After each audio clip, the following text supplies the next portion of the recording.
పెంచిన RTC bus ఛార్జీలను ప్రభుత్వం వెంటనే ఉపసంహరించుకోవాలని లేదంటే వినూత్న తరహాలో బీఆర్ఎస్ తరపున ఆందోళనలు చేపడతామని మాజీ మంత్రి తలసాని శ్రీనివాస్ యాదవ్ హెచ్చరించారు.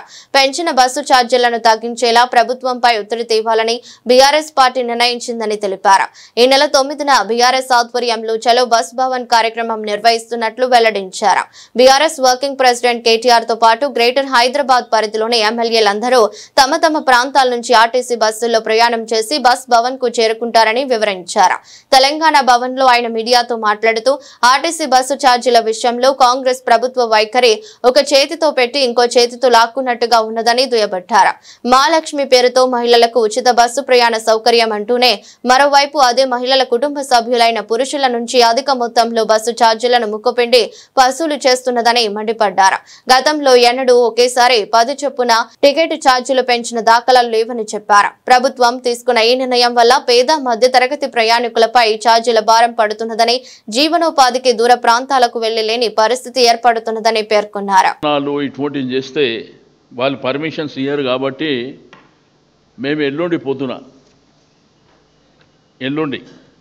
అంటే 9వ తారీఖున చలో బస్ భవన్ అనే కార్యక్రమాన్ని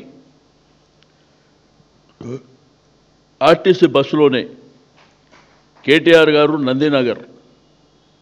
నందినగర్లో బస్ ఎక్కి బస్ భవన్కు చేరుకోవడం జరుగుతుంది.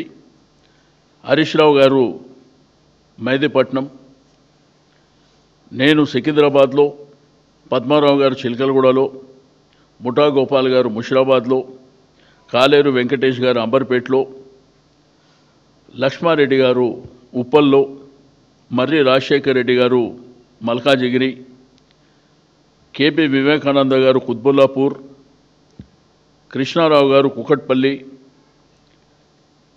ఎల్బీ నగర్ నుంచి సుధీర్ రెడ్డి గారు దిల్సుఖ్ నగర్ నుంచి, మహేశ్వరం నుంచి సబితా ఇంద్రారెడ్డి గారు, వీళ్ళతో పాటు మా శాసన మండలి సభ్యులు, మా కార్పొరేటర్లు, మాజీ శాసనసభ్యులు కూడా ఏదో పెద్ద గ్యాదరింగ్ అటువంటివి కాకుండా మేమే ఆ బస్సులో కూర్చొని ఆ ప్రయాణికులతోని ముచ్చట చేసుకుంటూ వాళ్ళ బాధకాలు తెలుసుకుంటూ, అదేవిధంగా ఆర్టీసీ డ్రైవర్, ఆర్టీసీ కండక్టర్ వాళ్ళతో కూడా మాట్లాడుతూ బస్ భవన్ చేరుకొని అక్కడ ఎవరైతే ఎండీ గారు ఉంటారో మరి వారికి రిప్రజెంటేషన్ ఇవ్వడం జరుగుతుంది.